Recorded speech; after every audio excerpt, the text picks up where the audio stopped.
Killing Stone. Mad Painter. Snowhound. Here!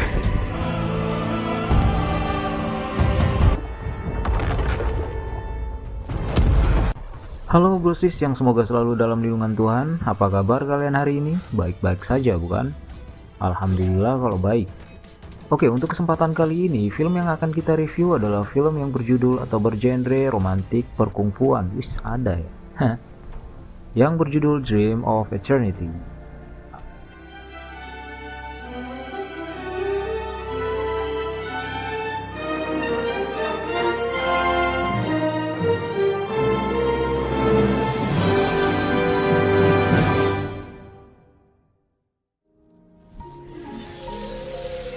Akan dibuka dengan menampilkan seorang murid yang bernama Kingmin sedang dilatih agar bisa menguasai semacam jurus mantra pelindung di sebuah padang salju nan luas. Itu bahkan berlangsung hingga si murid beranjak dewasa dan si guru mulai menua. Sempat si murid ini bertanya, "Guru, apa gunanya mantra ini jika kemampuan menyerang saya ini cukup bagus?" Lalu si guru menjawab, "Selain kekuatan menyerang, kita itu juga harus mampu menguasai jurus bertahan, yin dan yang." Sedang asik berdiskusi cukup serius, tiba-tiba semacam kubah es di belakang mereka berbunyi cukup kencang. Ternyata itu adalah kubah yang sekaligus menjadi kurungan bagi seekor ular raksasa. Kingmin coba membantu sang guru untuk mengatasi masalah tersebut, namun ia justru dipindahkan dengan menggunakan mantra teleportasi oleh gurunya. Setelah itu sang guru lalu merapalkan semacam mantra untuk memanggil 3 pengawalnya. Si pelukis gila, roh emas yang wajahnya imut mirip anak-anak, dan satu lagi yang saya lupa ya namanya. Dengan menggabungkan kekuatan, mereka coba kembali menyegel sang ular, namun sia-sia. Nampak kekuatan ular tersebut sangatlah besar.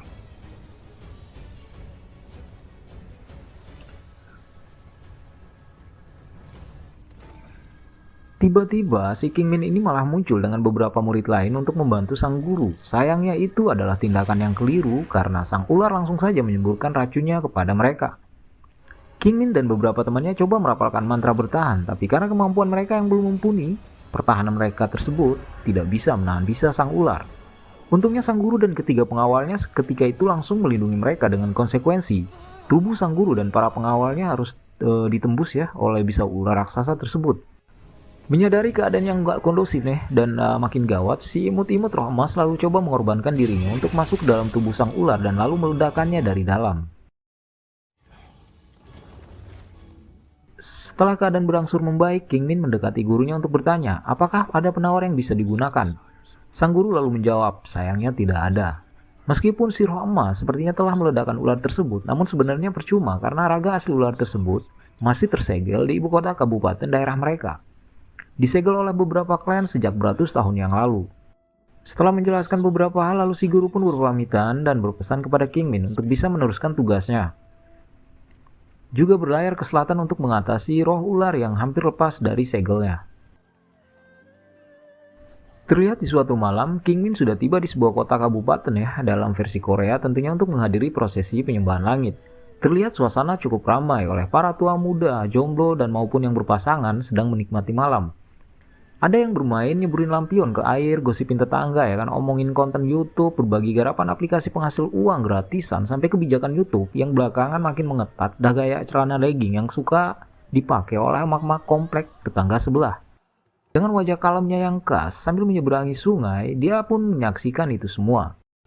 Di tempat berbeda, tepat di atap sebuah bangunan, tampak seorang pemuda tampan juga sedang memperhatikan keadaan sekaligus memantau keadaan sekitar. Ternyata dia adalah Boya. Wah, udah kayak ini ya di game FF kalau nggak salah tuh. Dia adalah seorang pendekar muda nan tangguh yang bertanggung jawab terhadap keamanan wilayah tersebut dari para siluman usil.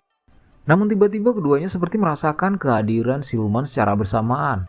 Si King pun bergegas ke tempat di mana siluman itu berada. Tidak jauh dari situ, Boya diam-diam mengintipnya. Si siluman cukup kaget saat mengetahui kehadiran Kingmin, apalagi sampai mengenalinya sebagai siluman. Langsung saja si siluman ini beralasan kalau dia ada di tempat tersebut, bukannya karena ingin mengganggu, namun karena rasa rindu dan cintanya pada sesosok manusia yang telah berpulang ke rahmatullah, makanya dia bisa sampai ke sana. Ya, hanya sekedar untuk bernostalgia pada masa lalu gitu ya. Boy yang ada di situ pun tidak tinggal diam, dia lalu menyiapkan busurnya untuk menghabisi si siluman, namun coba disegak oleh Kingmin. Dengan alasan kita ini nggak boleh asal membunuh ya, ya karena terkadang siluman itu ada juga yang baik dan punya perasaan layaknya manusia. Tidak terima dengan apa yang dilakukan Kingmin karena baginya siluman sama aja menampakkan kebaikan hanya untuk membunuh korbannya. Maka Boya pun menyerang si Kingmin. Maka lalu terjadilah pertarungan di antara mereka berdua, masing-masing mengeluarkan keahliannya, namun Kingmin yang adalah seorang master teleportasi bisa dengan mudah mematahkan tiap serangan Boya, hingga si siluman itu pun bisa meloloskan diri. Pertarungan berlangsung cukup lama hingga keduanya merasa pegal dan kesemutan dan akhirnya lalu memisahkan diri masing-masing. Namun tiba-tiba saat Kingmin sedang berada di sebuah gang gelap, dari balik kegelapan yang cukup menyeramkan muncullah si siluman tadi yang dia selamatkan.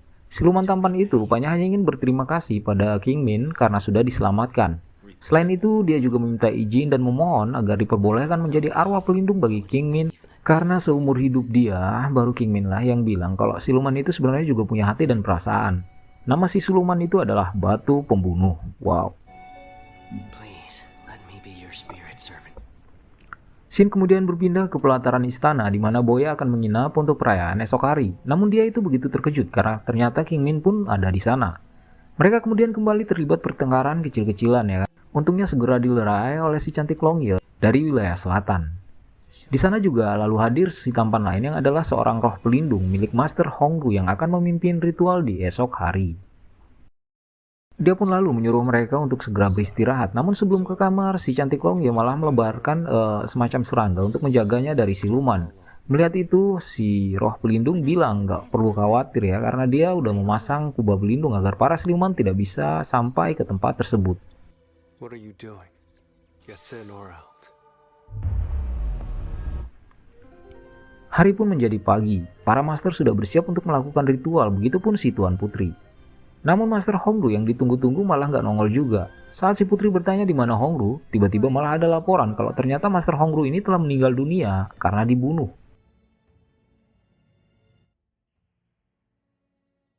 Mereka semua pun akhirnya menemui sang ratu yang lalu memerintahkan putri untuk tetap memimpin melanjutkan ritual dan si prof menjaga harus menggantikan Master Hongru karena si Master telah meninggal semalam.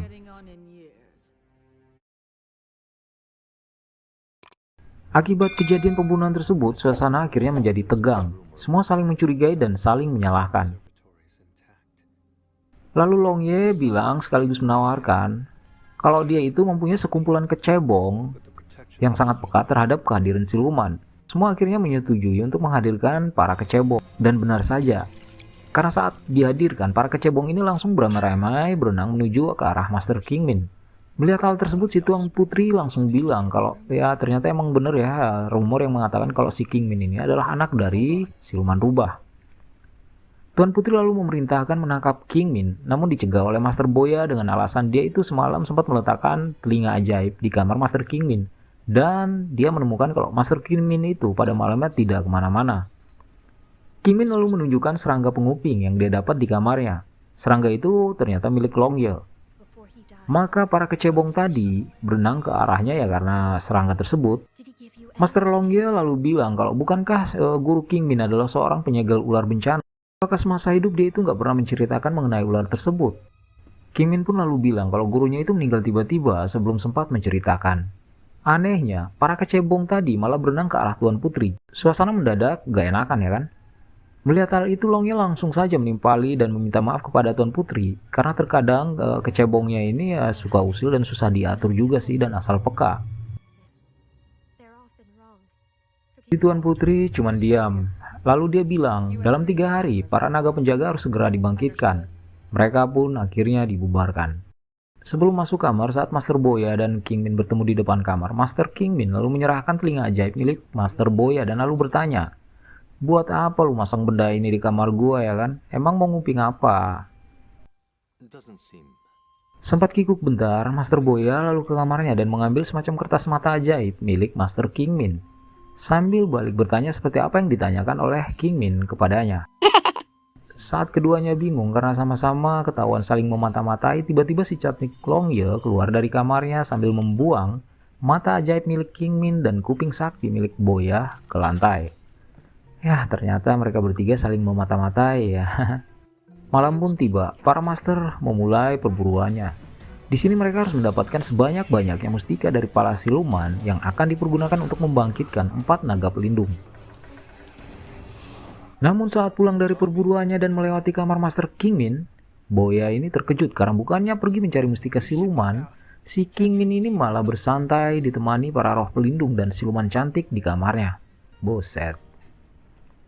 Setelah minum-minum, Kingmin lalu menemui Soyu, pelindung Master Hongru yang beberapa hari lalu telah mati dibunuh untuk menanyakan apakah mereka pernah bertemu sebelumnya. Soalnya dia ini melihat Soyu sangat mirip dengan gurunya. Dan apakah dia tahu penyebab kematian Master Hongru? Namun Soyu ini bilang, kamu itu nggak usah mencurigai saya karena sebenarnya saya ini cuma roh pelindung milik gurumu yang emang sengaja ditempatkan di istana untuk melindungi si ratu. Keesokan harinya Boya kembali dibuat jengkel karena bukannya mulai bekerja mengumpulkan mustika, si Kingmin ini malah minum-minum dan kali ini bareng para ilmuwan tampan, salah siluman. Beberapa saat kemudian, Kingmin dan Boya menjadi khawatir dan bergegas ke kamar Putri karena ada laporan bahwa Putri diserang oleh siluman. Setiba di sana Putri sedang pingsan, Kingmin kemudian mengecek dan lalu berpesan kepada Boya. Dia akan mengobati Putri, tapi nanti jika dia meminta sesuatu tolong jangan dipenuhi apapun yang terjadi. Boya pun menyanggupi. Kingmin lalu memulai pengobatannya. Dia menyedot semacam cacing menjijikan dari tubuh Putri. Setelah mengobati, dia terlihat lelah dan lalu meminta segelas air kepada Boya. Hampir saja Boya memberikannya, namun si Boya lalu teringat kepada pesan Kingmin tadi. Dia pun akhirnya membatalkan niatnya dan menyebabkan si Kingmin ini harus terkapar hampir pingsan. Kingmin lalu merapalkan mantra dan tiba-tiba dari keningnya muncul cahaya disusul oleh seekor cacing meliuk-liuk menggelikan. Dia lalu meminta Boya mencabut si cacing, namun lagi-lagi Boya ini menjadi ragu. Hingga Kingmin pun benar-benar sudah tidak berdaya dan akhirnya Boya pun baru berani mencabutnya. Si cacing tersebut tercabut beserta semacam bulatan mustika. Mustika ini lalu mereka bawa ke kamar milik Kingmin. Boya menjadi heran karena ternyata mustika ini punya kekuatan mumpuni padahal hanya sebiji. Sedangkan mereka ini harus bekerja siang malam untuk mengumpulkan banyak sekali mustika tapi masih kalah dengan milik si Kingmin. Dia lalu bertanya apa penyebabnya. Kingmin pun lalu bilang, mustika yang kuat itu berasal dari hasrat yang kuat. Hasrat si Tuan Putri sangat kuat. Hasrat apa nih? Setelah dari situ Kingmin lalu mengundang Boya untuk ngopi-ngopi bareng ya kan di rumah ya. Mereka saling bercerita kan masa lalu. Ternyata alasan Boya sangat membenci siluman karena ibunya dulunya dibunuh oleh seorang siluman. Sedang Kingmin tidak ingin membunuh siluman karena ibunya adalah siluman yang baik. Makanya dia beranggapan kalau nggak semua siluman itu adalah jahat. Di tempat berbeda, Master Longye sepertinya sedang memata-matain Tuan Putri dengan seragam pengintainya. Master Boya dan Kingmin pun segera menuju kamar Tuan Putri karena melihat ada sesuatu yang tidak beres dengan kubah pelindung. Ketiga Master akhirnya bertemu di ruang tersebut, ditambah kehadiran roh pelindung milik Putri. Mereka berempat pun terlibat pertarungan cukup sengit karena emang sebelumnya mereka ini saling mencurigai. Saat saling bertarung, leher Longye malah dibelit oleh siluman rambut. Kingmin coba menyelamatkannya namun terlambat. Tapi sebelum dia meninggal dia itu sempat bilang kalau ratu adalah si Tuan Putri. Setelah itu mereka akhirnya bubar. Saat kembali ke kamarnya Kingmin malah sudah ditunggu oleh Boya. Yang bilang siluman apa sih itu? Kok bisa begitu kuat? Tapi Kingmin bilang itu bukan silumannya yang kuat tapi orang yang mengontrolnya.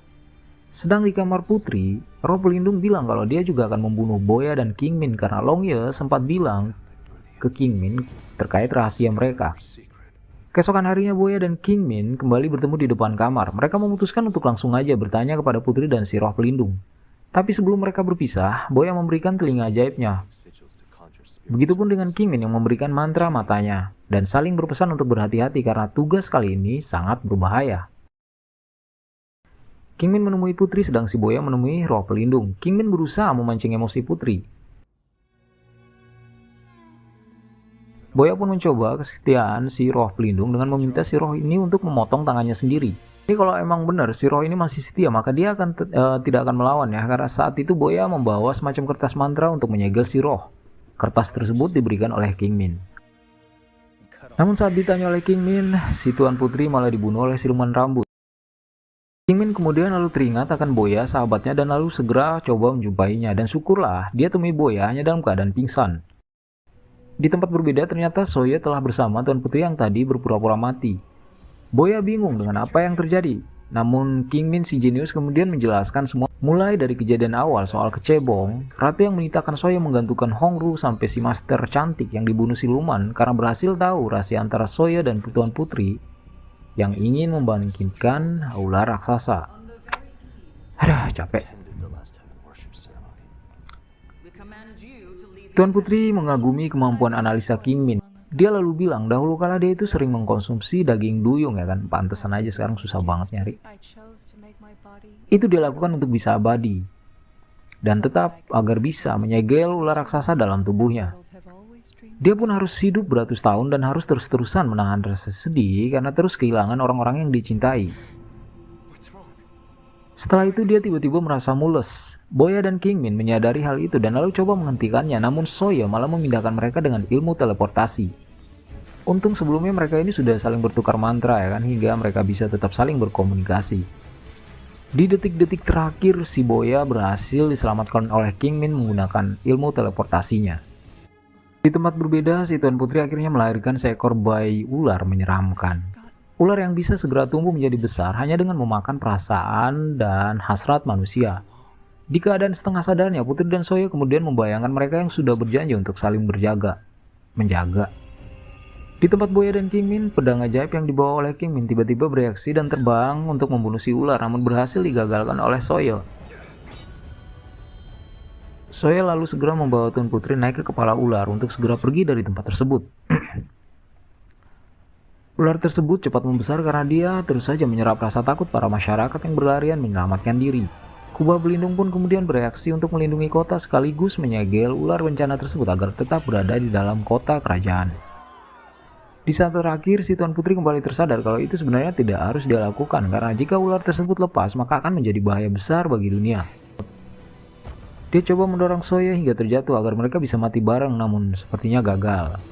King Min tidak tinggal diam, dia kemudian memanggil para arwah pelindungnya, pelukis gila, macan salju, dan batu pembunuh yang adalah siluman yang telah ditolongnya di awal film tadi. Maka terjadilah pertarungan sengit di antara mereka. Segel-segel yang dibuat berusaha ditembus oleh si ular. Menyadari mereka akan tetap gagal kalau sampai segel tidak tertutup semuanya, Boya pun memutuskan untuk mengorbankan dirinya demi membangkitkan satu lagi naga pelindung. Sedangkan para roh pelindung tampaknya kewalahan menghadapi Soya dan si ular. Pelukis gila berhasil dikalahkan, begitu juga batu pembunuh dan si macan salju yang paling terakhir dikalahkan oleh Soya dan ularnya.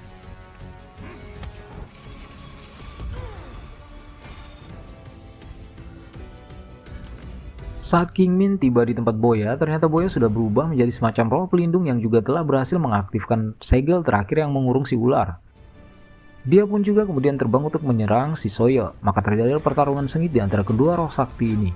Masing-masing mengeluarkan kemampuannya termasuk si Boya yang kemudian menggunakan pedang pemusnah milik guru si King Min. Melihat itu, King Min kemudian coba membantu dengan berteleportasi masuk ke perut ular untuk menemui Tuan Putri. Setelah bertemu, dia kemudian coba lagi menyadarkan Tuan Putri dengan membawa Tuan Putri menemui bayangan gurunya. Ternyata saat gurunya pernah tinggal di ibu kota provinsi, kerajaan, mereka itu pernah bertemu dan kemudian saling mencintai. Namun karena si guru merupakan seorang juru segel dan si putri merupakan media untuk menyegel ular, mereka tidak bisa bersatu dan lalu harus berpisah. Namun sebelum si guru pergi, dia itu menciptakan roh pelindung untuk melindungi dan menemani si Tuan Putri apapun yang terjadi dan untuk selamanya. Itu agar si Tuan Putri selalu mengenang dirinya dan tidak akan merasa sedih atas perpisahan mereka. Namun kemudian ternyata si roh ini menjadi keliru menafsirkan perintah. Dia kemudian selalu berusaha melindungi si Tuan Putri apapun yang terjadi, karena emang roh akan selalu terikat dengan tuannya. Termasuk ketika si Tuan Putri ini sudah mulai bosan beratus tahun hidup di kota kerajaan dan ingin pergi dan terbebas, dia hanya menuruti saja karena emang melindungi Tuan Putri adalah tugas utamanya. Ditambah lagi dia emang roh yang diciptakan oleh orang yang sangat Tuan Putri cintai dan serupa dengan guru si King Min, maka kemudian timbul semacam perasaan cinta di antara keduanya.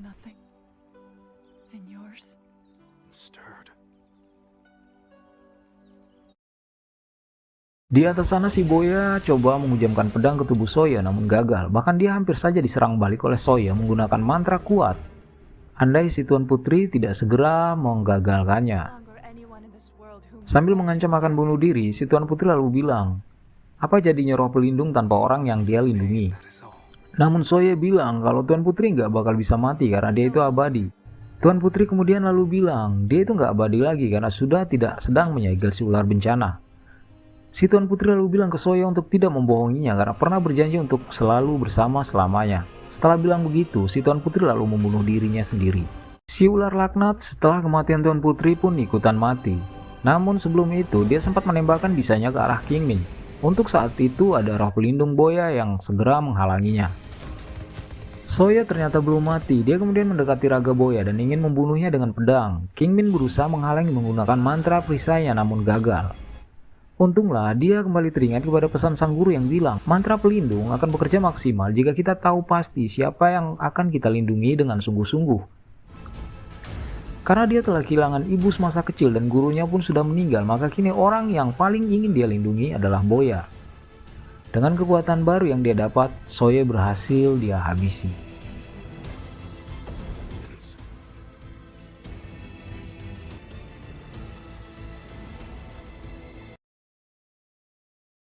Setelah semuanya selesai, Kingmin kemudian menceritakan kalau sebelum meninggal, gurunya ini pernah memintanya untuk ke timur guna mempelajari pelajaran terakhir tentang melindungi. Awalnya dia ini tidak paham dan tidak ngerti maksud sang guru, namun kini setelah kejadian itu dia menjadi paham. Dia juga menceritakan penyebab kenapa si Soye ini belakangan seakan menjadi jahat. Itu semua karena keinginan untuk melindungi.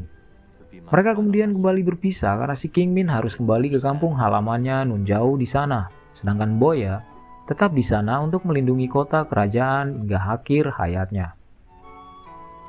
Malamnya dua sahabat itu pun berpisah. Boya mengantar kepergian Master Kingmin sambil memainkan seruling miliknya. Sama seperti saat awal Master Kingmin datang ke kota tersebut. Film pun berakhir. Oke brosis, itu tadi film atau review film di kesempatan kali ini. Sangat bagus sekali filmnya, banyak nilai-nilai yang bisa kita petik dari filmnya. Cuman karena ini merupakan ringkasan film, saya tidak bisa menampilkan semuanya, minta maaf. Sampai jumpa di edisi yang akan datang ya. Tetap jaga kondisi, tetap jaga kesehatan, jangan lupa klik subscribe.